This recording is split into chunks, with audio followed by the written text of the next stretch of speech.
Richie, we'd catch you if you actually could be manning, so as a wicket. We'll have to meet up next time, but we're at Wormsley. Beautiful ground to play cricket at. Yeah, it's lovely. My second time for the year here, and it's a wonderful ground. I've been here a few times, and it's always been in wonderful condition. The wicket is immaculate, and it's just a wonderful place to come and play some cricket.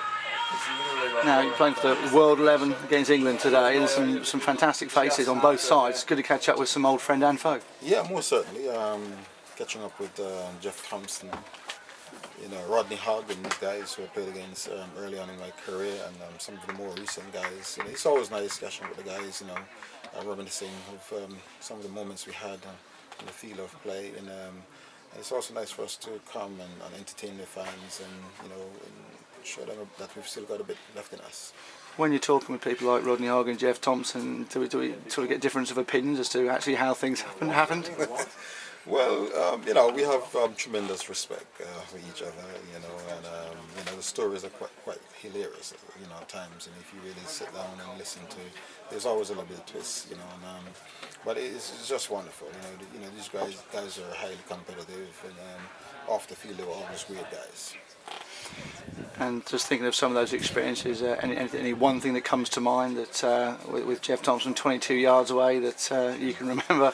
Well, to be honest, my memories of Jeff Thomson was when him and Lillee were really, firing. I wasn't quite playing yet. I remember when they beat West Indies 5-1, and they really humiliated the West Indies. And as a little boy, I was saying to myself, I really would love to play against these guys because they were quick, they were aggressive, they were mean, and they meant business. And I said, if I can go out there and take these guys on, it was something, And actually, when I made my first tour to Australia, my first match was against Queensland, and Jeff Thomson was still playing. He was trying to make a comeback to play for Australia after being dropped. He wasn't as quick. So I relished the moment, put him out of the park a few times, and he didn't quite make the recall. I actually reminded him of it today, and he laughed and he remembered. Actually preparing yourself, as you say, as a young man coming up playing cricket, I guess your upbringing wasn't exactly quiet either, because you had some great names playing against in cricket in the West Indies before you ended up playing for the West Indies. Yeah, I had to prove myself against guys like Michael Holding, Malcolm Marshall, Joe Garner. As bowlers, we had Viv Richards playing, Jeffrey Dushan, Clive Lloyd, Desmond Haynes, Gordon Gunch, a lot of top performers. And for me to have made that team, it was a dream come true, and it wasn't easy for me, a lot of hard work, I really believed myself, I backed myself, and when I actually got the opportunity, I said, well, I'm not going to let go, and the rest is history. And the nice thing is, as you mentioned earlier, you're still playing cricket, still entertaining crowds, and that's why these days work so well. PCA put this on very well today. Yeah, most certainly. It's very important for us to continue to contribute to the development of the game. Cricket, it's a great game. It's good for the development of youngsters. Whether they want to become professionals or not, it's a highly disciplined game, and it's good for character building. So, we believe that it's important for us to continue to promote the game, to come to places like this and rub shoulders with the fans, because we need them to continue to see the people who they've enjoyed watching over the years, and we enjoy that as well, because it's like giving something back.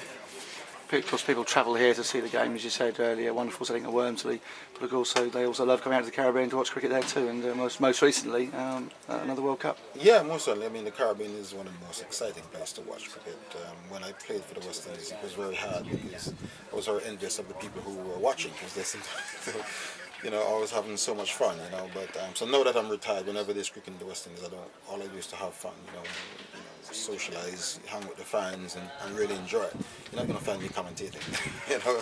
I'm spending enough serious times, out in the middle. So now I just want to enjoy the game. But I like doing stuff like this where, you're rubbing shoulders with youngsters. You're making some sort of contribution towards, the continuity of the game. As part of the entertainment, we know that you're also a music fan as well. And as part of the contribution, you'd like to go and take your fans with yourself and Curtly? Well, in the Caribbean, we've been dubbed the calypso cricketers. So music has always been very much part of our game. And while Kurt and I were playing for the West Indies, we bought some instruments and started playing. And we just decided that when we finished, we would form a band, and we formed the Jet and the Ballhead, and then now we formed Spirited Band, which we formed last year, or early this year, and things are going great.